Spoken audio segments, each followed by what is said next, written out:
Lied again. And then another subject, saying Islam spread by the sword. Islam spread by the sword. I heard so many preachers telling me, get away from these Muslims. Islam spread by the sword.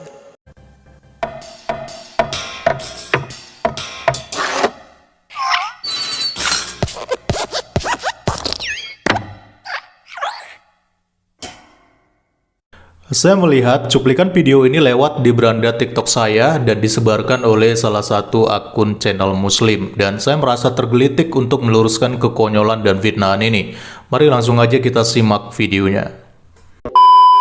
And then another subject, saying Islam spread by the sword. Islam spread by the sword. I heard so many preachers telling me, get away from these Muslims. Islam spread by the sword. 604 pages, 114 chapters, 6,666 verses. Depending on how you count them up, guess what? And many words in Arabic for sword. Saif, Muhannad, Hussam, I think 16 words for sword. Guess how many times I found any of those words in the Arabic? 0. Not once. In the Bible, just the word sword. Over 200 times. Oops. Wait. You asked me, I'm just telling you. So when I take my Bible to the preacher and I said, excuse me, it says here that Jesus said, I did not come with peace. I came with a sword. And it's time to sell your coat and buy a sword. Jadi orang yang ada di dalam video ini tuh kabarnya adalah seorang mu'alaf yang bernama Yusuf Estes. Di video ini dia sedang memberikan jawaban terhadap seorang audiensnya yang bertanya mengenai tentang Islam yang sering sekali dianggap menyebarkan agama dengan pedang. Tetapi bukannya mengiyakan, si Estes ini malah membantah dan mengatakan bahwa itu adalah perkataan-perkataan para pendeta, bukan berasal dari ajaran Islam. Saya nggak tahu pendeta mana yang dimaksud oleh si Estes ini yang mengatakan bahwa Islam itu menyebarkan agama dengan pedang. Karena setahu saya, justru perkataan itu bukan datang dari pendeta, tetapi dari para ulama Islam sendiri. Nggak percaya? Ini langsung saya kasih ya buktinya. Kalau seandainya ada orang Nasrani, Yahudi, semua orang kafir yang mengatakan kepada Anda, Islam dikembangkan, diekspansi dengan propaganda, katakan iya. Memang iya.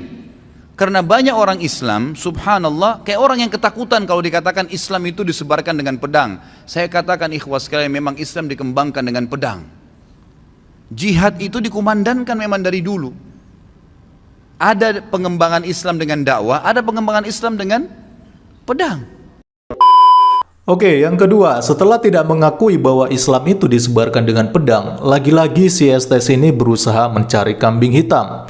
Dia bilang dalam bahasa Arab di Quran itu tidak ada satupun kata pedang. Sedangkan di Bible dia bisa menemukan ada lebih dari 200 kata pedang.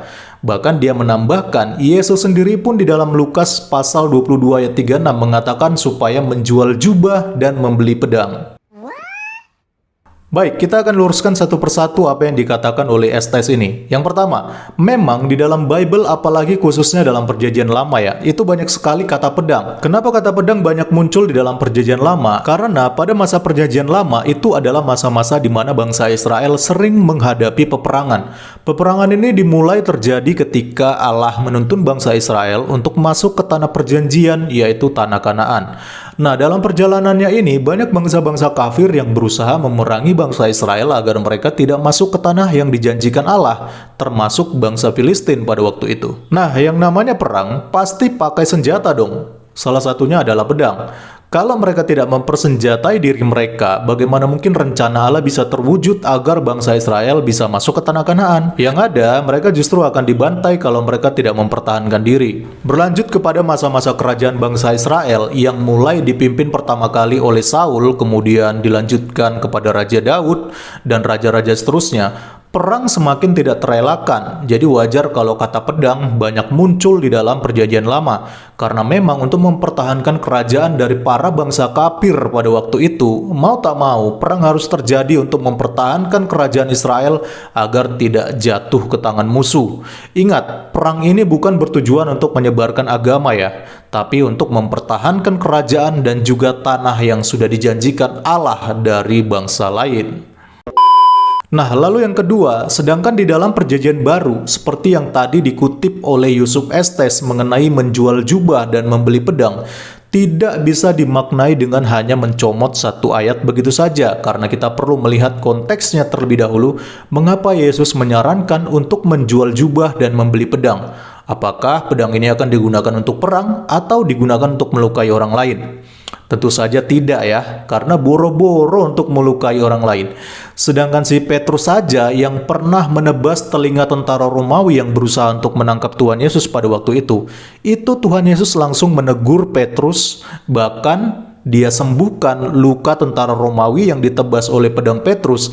Bahkan dia berkata kepada Petrus, dia bilang, sarungkan pedangmu, karena siapa yang akan menggunakan pedang, maka ia akan binasa oleh pedang. Terus kalau bukan untuk melukai orang, kenapa Yesus menyuruh membeli pedang pada waktu itu ya? Sebenarnya hal ini berhubungan dengan nubuatan tentang Yesus yang ada di dalam Perjanjian Lama, yaitu di dalam kitab Yesaya pasalnya yang ke-53. Yesaya pasal 53 ini merupakan nubuatan tentang kedatangan Mesias, yaitu Sang Kristus itu sendiri. Dan di ayat 12 dikatakan, sebab itu aku akan membagikan kepadanya orang-orang besar sebagai rampasan, dan ia akan memperoleh orang-orang kuat sebagai jarahan, yaitu sebagai ganti karena ia telah menyerahkan nyawanya ke dalam maut dan karena ia terhitung di antara pemberontak-pemberontak, sekalipun ia menanggung dosa banyak orang dan berdoa untuk pemberontak-pemberontak. Jadi menurut nubuatan Yesaya ini, Mesias yang akan datang itu akan terhitung atau dianggap sebagai pemberontak. Itulah kenapa pada waktu masa-masa mendekati Yesus ditangkap dan akan disalibkan, ia menyarankan muridnya untuk menjual jubah dan membeli pedang sebagai bagian dari penggenapan nubuatan Yesaya, di mana mereka akan terhitung sebagai pemberontak. Dan stigma pemberontak ini semakin melekat jika ada di antara mereka yang mempunyai pedang. Pedang ini hanya sebagai simbol pemberontak, bukan digunakan untuk berperang, karena pada waktu itu hanya ada 2 pedang saja yang dimiliki oleh murid Yesus, dan Yesus mengatakan bahwa itu sudah cukup. Jadi sekali lagi, pedang di sini hanya sebagai simbol, bukan dipakai untuk berperang dengan tentara Romawi yang akan menangkap mereka pada waktu itu. Logikanya begini, tidak mungkin 2 pedang dipakai melawan tentara Romawi yang sangat banyak jumlahnya. Lagi pula, kalau Tuhan Yesus ingin mengalahkan tentara Romawi, dia bisa saja melakukan mujizat dengan mudah.